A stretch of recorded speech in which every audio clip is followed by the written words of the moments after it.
Hi, I'm Craig Dumont with PentecostalPastor.com, and I have recently just returned from an opportunity to interview a friend of mine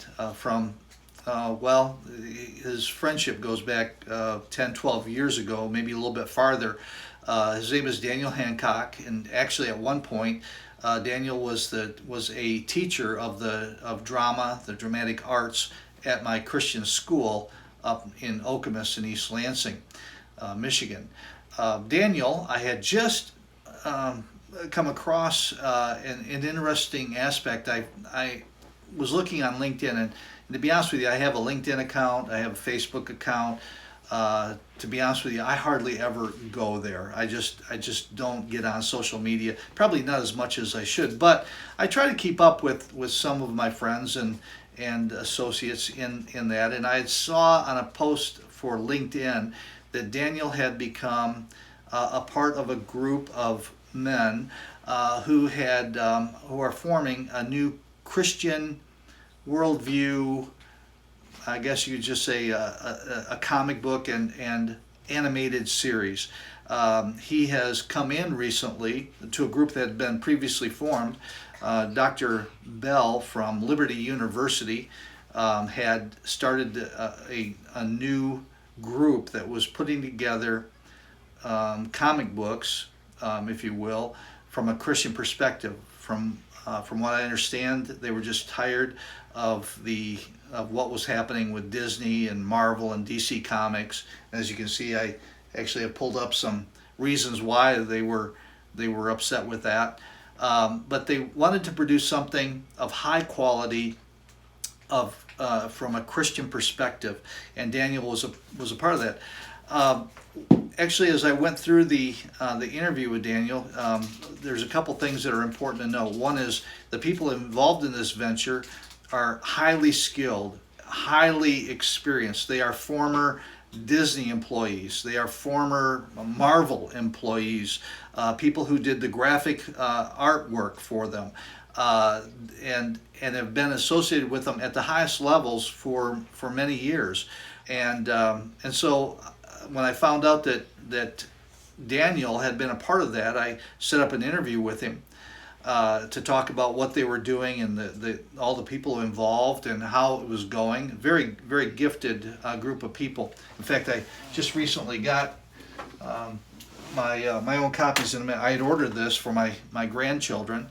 The first one that they put out was called Dominion, The Fall of the House of Saul. This is really a science fiction space fantasy. It's kind of like, as they called, I think, Star Wars meets Tolkien or Lord of the Rings or something of that nature, or C.S. Lewis's, I forgot what they said. But anyway, just an incredibly well done artwork, storytelling, everything. I bought this along with Samson. This is straight from the Bible. This is a comic book on Samson as a biblical superhero, but it has it's just really the Bible story of Samson. Absolutely amazing. I bought this again for my grandsons to keep as a collector's edition, and perhaps get them involved in moving over to this as time goes on. But when I got back from my trip, I had actually pulled up this about a couple days after I got back. And I saw Breitbart had an article, Double Extra Woke, Disney cast trans non-binary actress in Marvel's Ironheart after casting a drag queen. And actually I started to look around after I got back, and I saw this and thought, man, this is incredibly necessary to get this interview that I did with Daniel and about his group that's putting together high quality comic books out in the world from a Christian perspective. Transgender Marvel creator debuts transgender mutant superheroes. Disney releases LGBTQ pride-themed toys marketed to children. These people are relentless in their work. Even though they continue to go down in value, they don't even care. Money doesn't drive them. It's just literally driven by an evil desire to spread this. If there was anything that was obviously demonic, it is what Disney, Marvel, DC Comics are doing right now. And I just wanted to add this in. I usually don't do an intro to anything that I do of this nature. But when I came back and I started to read about all of this that they're engaged in spite of the fact that people are turning out and not watching them in droves, not buying the comic books, not watching the superhero movies anymore because of what they're doing. I just wanted to add a little note on this and just say, please watch this video with Daniel Hancock, and he'll tell you about the team that was actually formed, actually that predates him. He was able to come in as a script writer and strengthen that team and do some incredible things. But they are actually doing something on the real world level, actually going out there and saying, listen, we're just not going to put up with this. We're not just going to denounce it. We're going to create a Christian biblical worldview alternative to what they're doing, and we're going to do it at a high level. This is not simply just buy me because we're Christian. I hate mediocrity that passes it only because it's Christian. But these guys are saying, listen, we're going to provide, we want to sell you something because it's of excellence at every level. The artwork, the storytelling, the production, everything is at the highest level, and it's done from a biblical worldview. And because of that, I think that they deserve supporting, and I'm going to encourage you to not only watch the interview, but if you have kids or grandkids like I do, support them, buy their materials. These are really works of excellence, and they deserve to be supported. It's not enough just to complain about what's up there. Let's give our children and our grandchildren things that we know are good, and will build them up and edify them and build in those biblical stories and those biblical worldviews that they can succeed. I appreciate it. Thank you. Please watch this interview. Hi, I'm Craig Dumont with PentecostalPastor.com. With me today, taking time out of his family time, is Daniel Hancock. Daniel, thanks for meeting me. We are at a beautiful park here in Lansing, Michigan, where Daniel lives. Or not, you don't live at the park, but you live in Lansing. Right.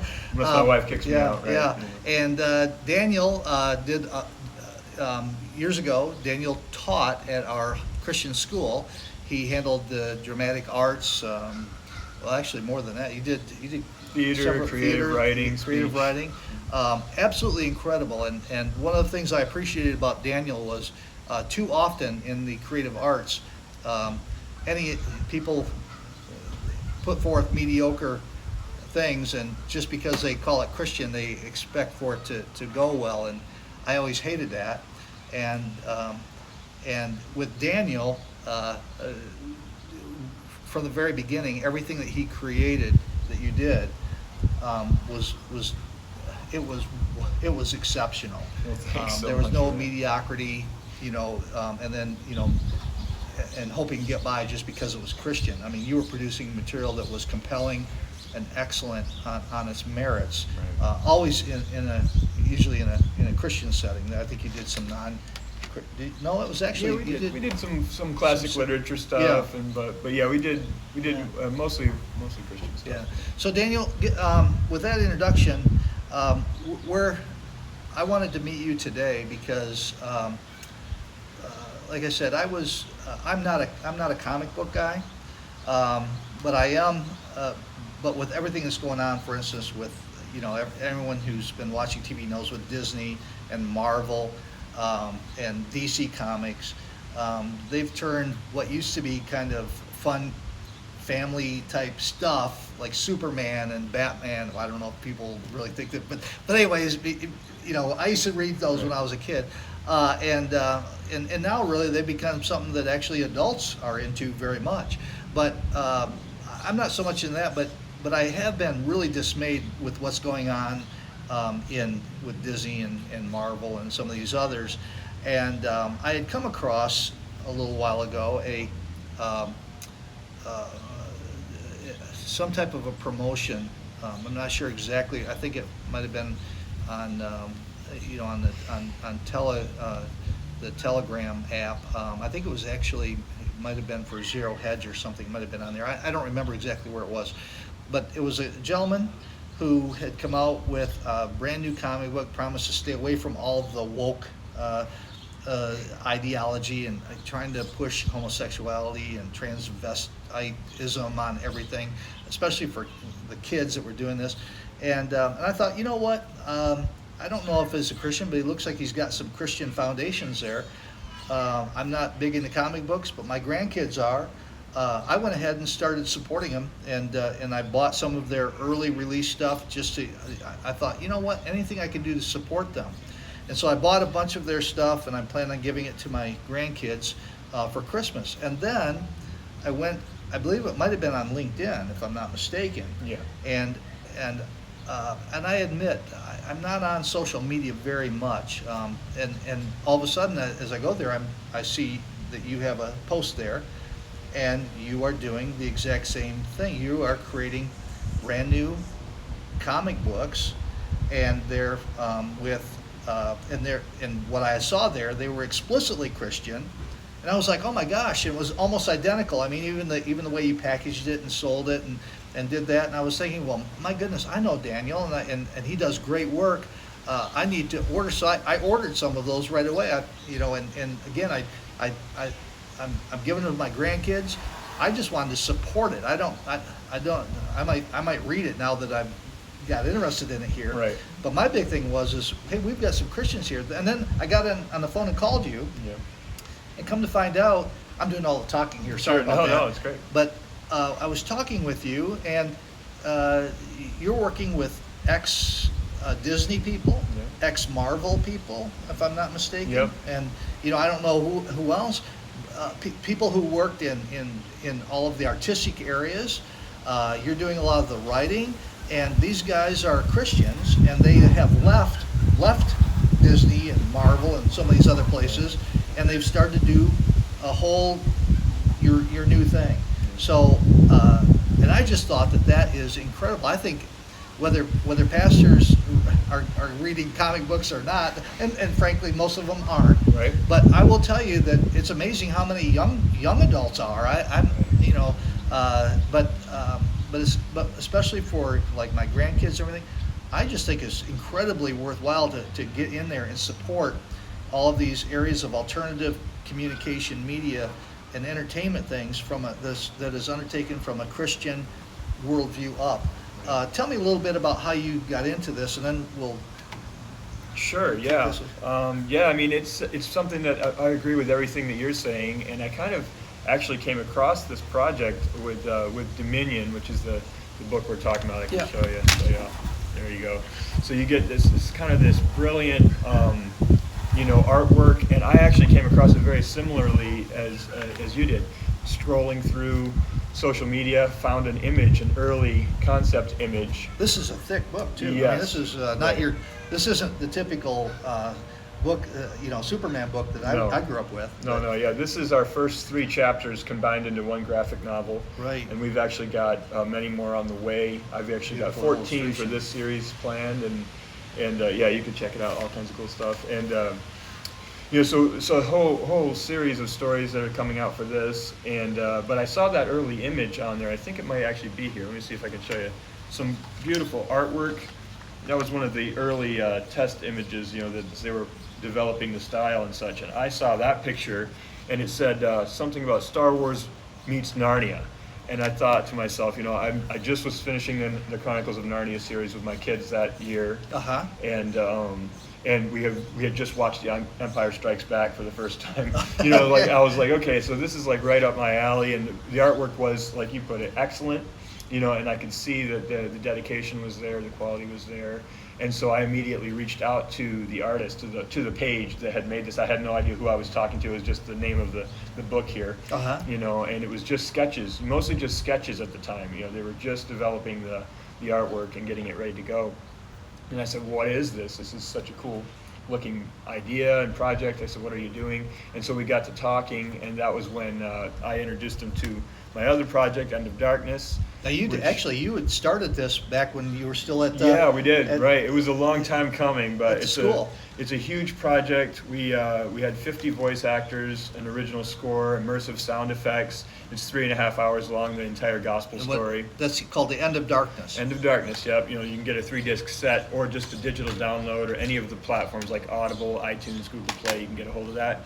And so I was able to share that with the creators who were working on this series, and they immediately said, "Will you come and do something similar, like an audio drama of this IP?" Because they have sites to make it more than just a comic. They want to take it to animation, and so we saw this as a possible stepping stone toward getting that going. And so as that relationship kind of developed, I ended up getting a chance to read the early drafts of the script and see the pages and discuss it with them. And along the way, we kind of discussed changes that I would like to see happen in the audio version or an animated series version. And then eventually they retroactively said, "Well, why don't you just come and help with the books?" Okay. And so I was a comic book writer overnight, and suddenly here as kind of an editor of that first issue. Oh, well, no. You were a comic book writer 25 years overnight. Right, exactly. Right, yeah. So all the skill set was already in place for it.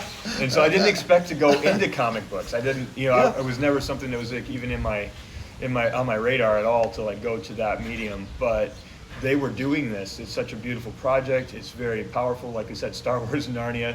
It's right there where everybody's kind of living these days, Marvel, DC. And I thought this is a great way to be able to tell some really powerful stories. And I can see that they had the beginning of it. It was like kind of they're an embryo. And I thought, I know how we can take this, where it can go. Now again, you're talking about top level talent here. People who did the artwork and did the animation stuff, and did some writing for these major companies. So you're not talking about just some kids out of high school, as talented as that they may be on sometimes. Right. You're talking about some very, very experienced and talented people who have worked at the highest levels, and now they're coming in and from a Christian view, and you're working with them to build that up. And along with this, the Dominion fall of the House of Saul, which is based on what?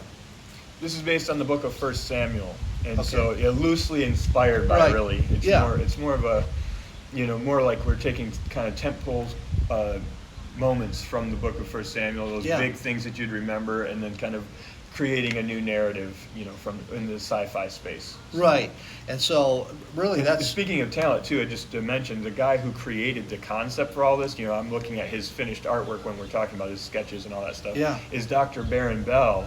And so he's really the creator of the series. Now I'm kind of writing the series and outline, structuring and doing dialogue and all that, and really kind of creating the map for where it's going to go. But Baron is an incredible professor of art and design at Liberty University. He teaches the only master's level course in comic book creation. Wow. I didn't even know there was one. He's a Glyph nominated artist for another series that he did. What is that? That's Radio Free America.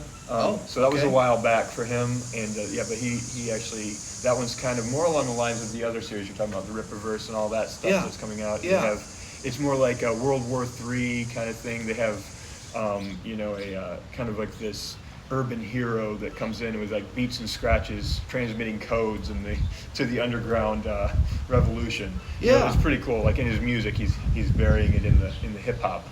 So pretty cool ideas. Wow. So he's actually at Liberty. Yes, he teaches at Liberty University and George Fox University. Teaches at both. I think one's remote, and then he teaches the classes at Liberty. So very well established guy, very talented. And then a lot of the other people that we've begun to work with. I see 3 names on here. Now that was Dr. Bell, right? Yep. Now who's Christopher Hunt? Christopher Hunt. Yep. He is the one who does all the colors that you see, which are absolutely magnificent in this book. You can just see the amazing work that he's doing. The dude's like pulling from the Renaissance painters, to come up with how he's doing the lighting and the coloring on these pages. And so it's top-notch, high-quality work. And like I said, our team is kind of growing. We're bringing in another line, a separate team working on another. I'm writing still, but we have others coming in. So it's just more talent is being attracted to this work.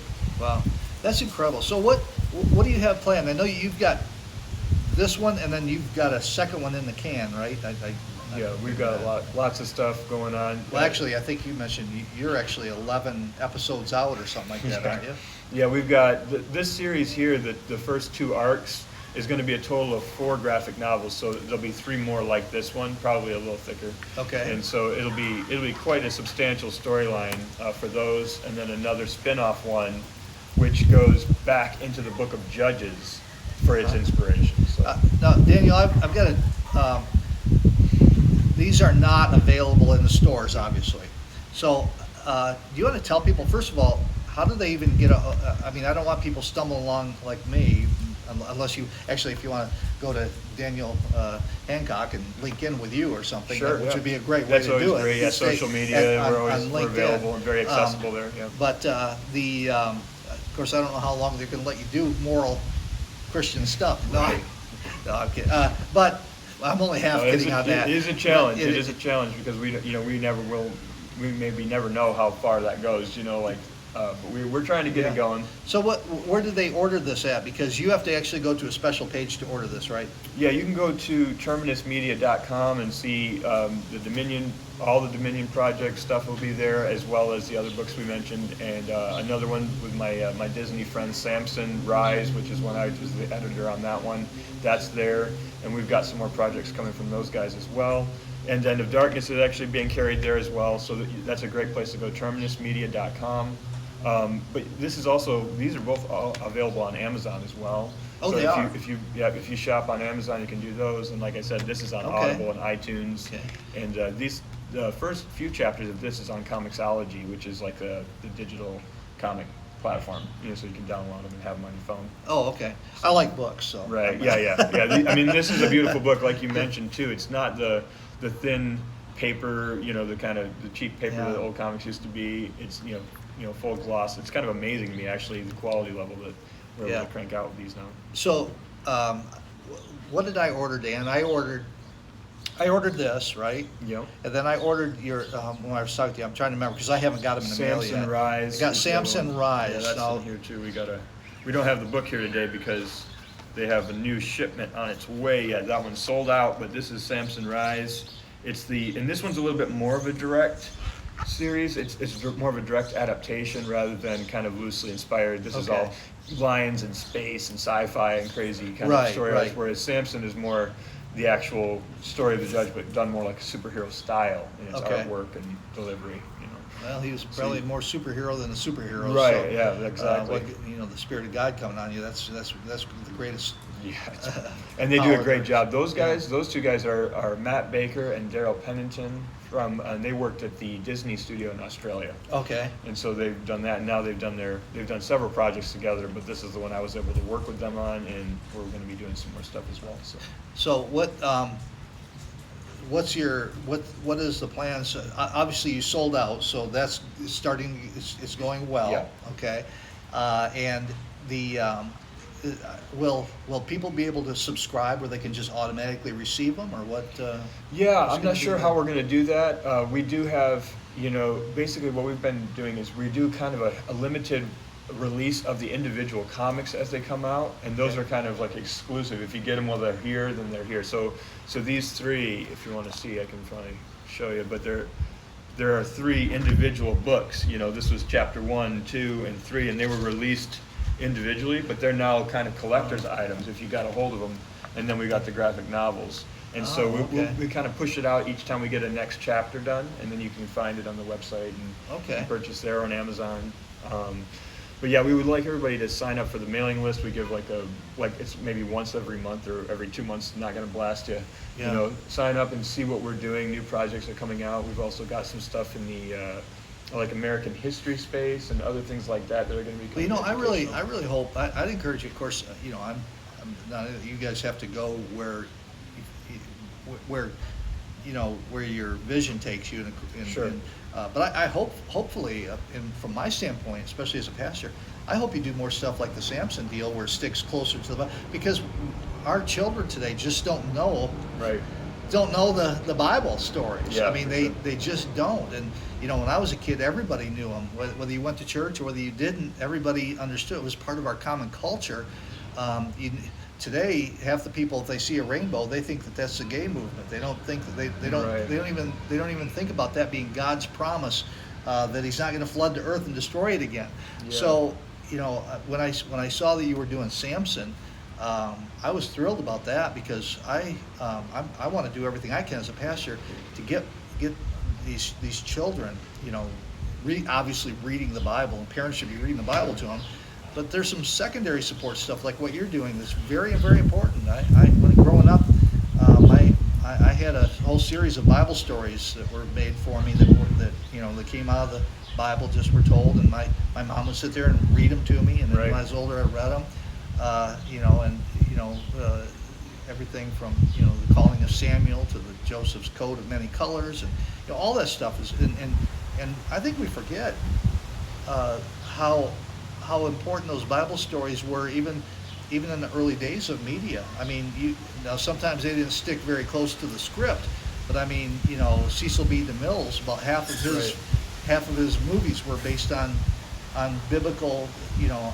There's movies out there, whether it's the Ten Commandments, or there's been movies made about Ruth and Esther, and Right. and all sorts of stories. So you're kind of in that long line of building on those. Yes, for sure. And that's really our hope with any of these two, with Dominion as well as Samson, is that they would become a launching point for young people to Yeah. be able to be drawn back into the actual Bible stories. For instance, in the Dominion series, we created biblical study guides at the back with questions and answers about the actual text. Yeah. So for pastors, youth groups, any parents that want to use that, it actually shows you, here's where we're drawing that part of it from, or this part of it from, so you can learn. And hopefully it will just encourage kids, for instance, to say, there's some really great stories in the Bible. There's some really Yeah. powerful, messages in there that they should be going and kind of doing. And then like with Samson, like another character, or another creator that I have become an acquaintance with is Sergio Cariello, who did Batman for years and a whole bunch of amazing work. And, Really? And he created the Action Bible, which is a nice thick thing for parents that Yeah. because you're talking about that. He's not affiliated with Terminus, but he created the Action Bible, which is basically a comic book of the entire Bible. I think if I'm not mistaken, I think I have that. Yeah, and that's really great, for that, like what you're saying, kids to be able to read it, parents can share that with them. And then what we're doing with Samson and other projects like that, which we have a few more coming along those lines, is really trying to take it to another level of the storytelling. Instead of just, the Bible as a comic book, we're taking and going, okay, so Samson, and kind of to deal with it more like we would a screenplay, or where you'd kind of do like a deep dive into the character and draw out those principles in the teaching that's there. And so it's kind of how does Matt Baker put it, mining for gold. Yeah. You really mine the story for all of the richness that's in it, and then try to create that in the medium and in the visual, brilliance that it deserves. I'm not good at this area of looking at movies and drawing out different messages and things, but I have a friend of mine who works in Hollywood, and it's fascinating to sit down and hear his take on different movies and the meanings behind them and all that. And I'm like, I told him unfortunately, I think he wrecked a couple of my good John Wayne movies with the underlying messages. But no one can Right. wreck John Wayne. But anyway, his name is Brian Gottaway. He's brilliant. Yeah. He does a lot of great work. But the one thing that I do know is that, for instance, one of the Batman movies, it was the last one. It was the third part. The Dark Knight Rises. Dark Knight Rises, and man, you heard all sorts of talking about very important topics. It wasn't just a Right. comic book. It wasn't just the superhero thing. You heard about socialism versus capitalism, freedom versus being enslaved.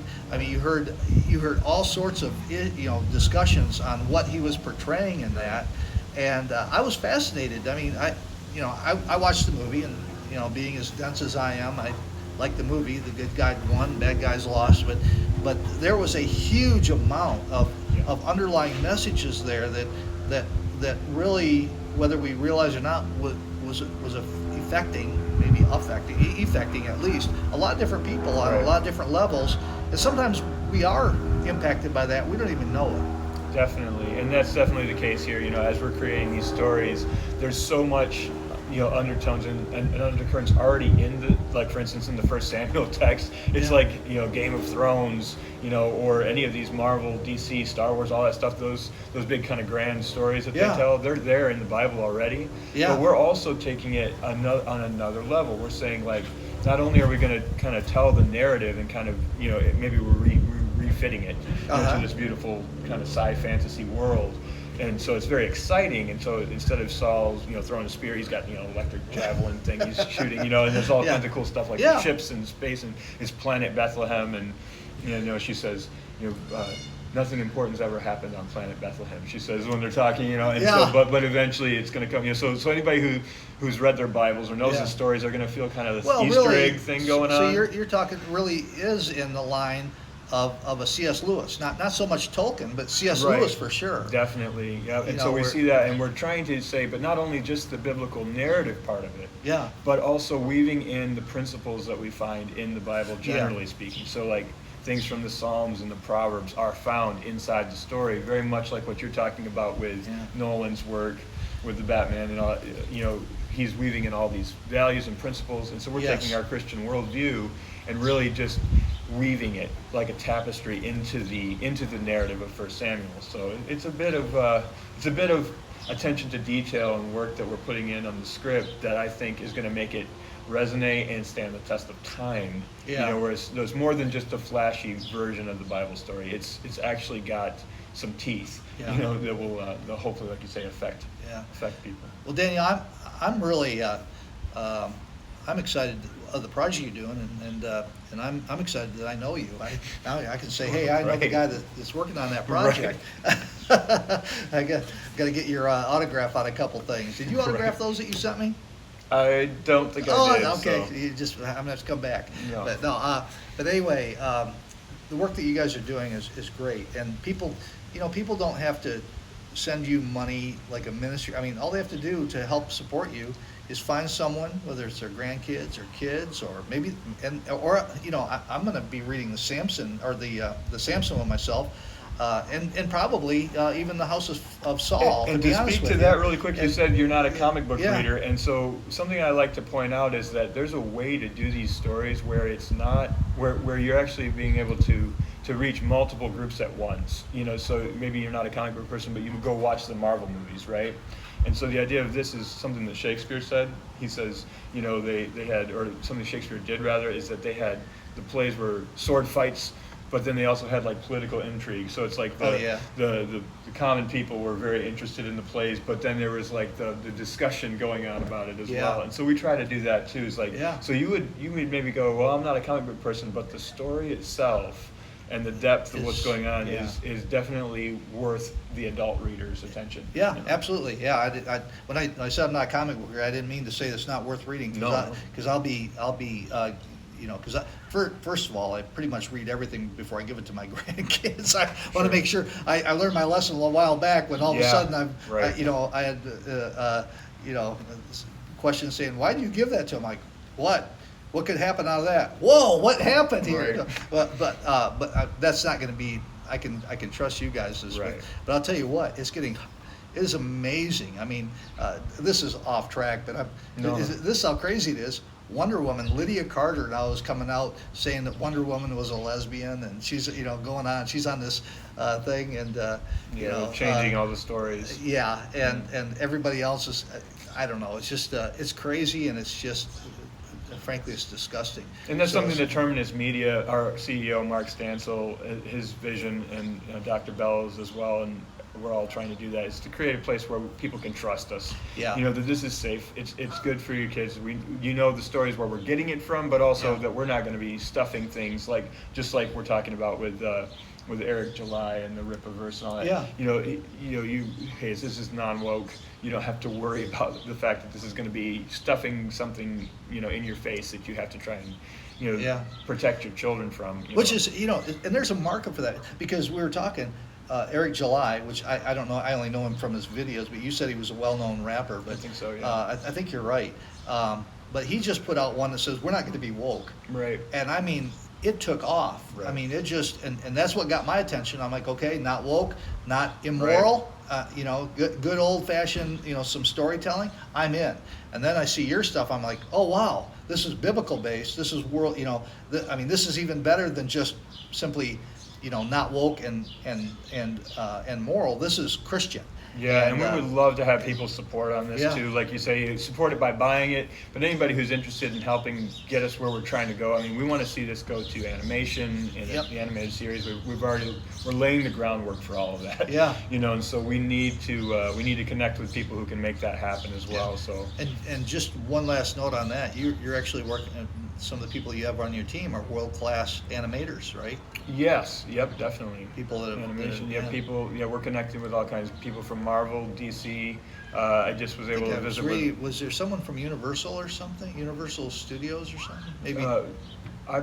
We've had a whole bunch of connections, you know, Okay. from various things. Not necessarily, you know, me personally. So I'm doing like a whole bunch of other projects as well. Right. This is my comic book stuff, and so some of these connections are affiliated with the books themselves, Okay, yeah. and others are like my new professional Right, connections. yeah. But yeah, definitely growing, and it's really encouraging to see how many people are Christians who are working in the industry or have for many years been working in the industry and allowing their faith to be able to influence their work and the quality of their work, and sometimes the messaging in their work, and now who are stepping into more overt means of being able to do something that's powerful and from the biblical worldview. You know, Yeah.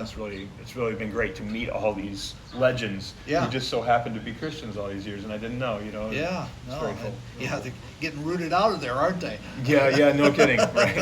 Yeah, It'd be kind of hard to do it these days. yeah. So, anything on websites? You still have BibleActors.com? BibleActors.com, yep, you can check that out for End of Darkness and see some of our cast and crew and all the information, past productions and such. Okay. For our team. We're not as active with the touring theater stuff, but definitely we would love to get this project a wider audience. Uh-huh. And again, this is the gospel story. You can trust it. It's very faithful to the text. Very powerful. It's more like a movie, definitely not an audio Bible. Uh-huh. It's a dramatization, so it's 3.5 hours, more like a Netflix series or something like that. Okay. The Chosen has come out recently since we were working on this one, and it's kind of a similar idea to that. Yeah. You know, you have character studies and such going on. So Yeah. this would be great for families. People are saying they're putting it in the car and driving and letting their kids listen to it. Podcasts are the thing. Yeah, these days, definitely. so, yeah. Check out BibleActors.com, but this is also on TerminusMedia.com as well. And then, TerminusMedia.com, and we're on all the social media stuff, you know, Facebook, Instagram. We have some YouTube videos and trailers and samples that you can check out. And, Great. Well, great. Well, thanks. I really appreciate the opportunity to have you here, Daniel. Thanks for taking time away from your family. I know that they're running around the park enjoying themselves. You could probably hear some geese off to the side. Right. But I would just encourage pastors and ministers, youth pastors, and everyone to at least take a look at this and think about getting behind. You will get value for your support, and I'm thankful that Dan, for your work and for your perseverance in this, along with your team, the team that you guys are, that everyone coming together from different areas and networking. I think it's just going to be. I'm praying God's blessings on you. Thank you so much, Craig. Thanks for having me, and thanks for the continued support all these years.